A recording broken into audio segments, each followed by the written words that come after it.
ওই বিজিবির পক্ষ কথা বলে, বুঝতে হবে ইসলামের শত্রু, জাতির শত্রু, মুসলমানের শত্রু। সে ব্যাপকভাবে একদিন আসার হয়নি, তখনই শুরু করে দিয়েছে।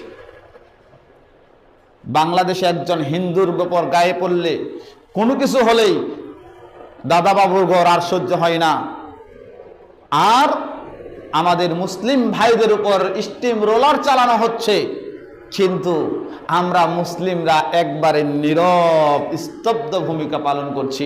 মনে হয় আমার চেয়ারটা উনি রাখছেন, আমার ক্ষমতার দাপট ওনাকে আমরা ভয় করে এই কাজটা হচ্ছে।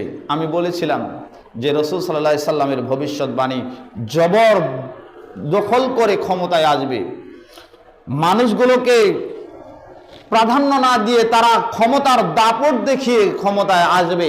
এই জালেম শাসকদের পক্ষে যারা থাকবে, আল্লাহ রাসূল সাল্লাল্লাহু আলাইহি সাল্লাম বলছেন তারা আমার উম্মত নয়। বলেছিলাম ইতিপূর্বের আলোচনায়, আসবে আরো আলোচনা। আর আল্লাহ রাসূল সাল্লাল্লাহু আলাইহি সাল্লাম আরেক শ্রেণী মানুষের কথা, জাহান্নামে যাবে কিন্তু রাসূলের সময় ছিল না, তারা হচ্ছেন নিসাউন কাসিয়াতুন আরিয়াতুন মুমিলাতুন। এক শ্রেণীর নারী বের হবে, যে নারীগুলো পোশাক পরিধান করবে কিন্তু উলঙ্গ হবে। পোশাক পরবে কিন্তু পোশাকটা হবে কি? উলঙ্গ। গত জুমায় বলেছিলাম যে নারীগুলো পোশাক পরিধান করবে কিন্তু হবে উলঙ্গ।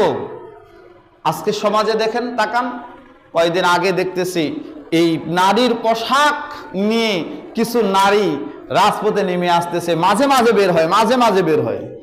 মনে হয় কি এগুলো? আল্লাহ রাসূলের ভবিষ্যৎবাণী হচ্ছে যে এক শ্রেণী নারী বের হবে, তারা পোশাক পরিধান করার পর উলঙ্গ। আমাদের মেয়ে, আমাদের এই বিবি বাচ্চা, আমাদের যারা অধীনস্থ রয়েছে, আমরা আমাদের সন্তানগুলোকে যেন হেফাজত করি। কারণ কোন অনুষ্ঠান হলেই আমাদের নারীগুলো আর বোরকার ভিতরে থাকতে চায় না, তারা ওপেনলি ভাবে জাতির সাথে ঘুরে বেড়াতে সুযোগ চায়। আছে না নাই?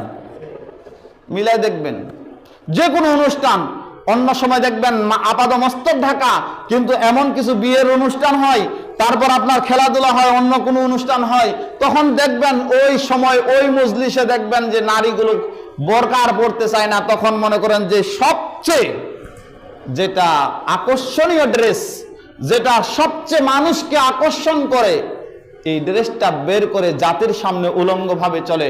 আর আমরা মুসলিম, আমরা সকলেই আমরা ফেল করে দেখে থাকি, আমরা বাধা দিই না।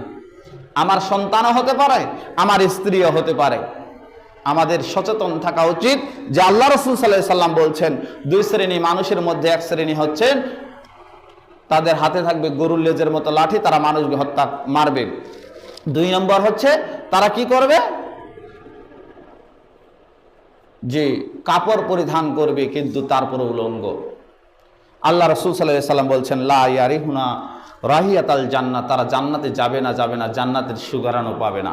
এজন্য ওনাদের খালি শুধু হবে না, আমরা যারা দায়িত্বশীল, আমাদের সন্তান, আমাদের স্ত্রী, আমাদের কন্যা যদি এই পোশাক পরিধান করে আর আমরা যদি বাধা না দিই, আমি অভিভাবক হিসাবে আল্লাহ রাসূল সাল্লাল্লাহু আলাইহি সাল্লাম বলছেন তারা দায়ুস, তারা জান্নাতে যাবে না, তারাও জান্নাতে সুগরান পাবে না।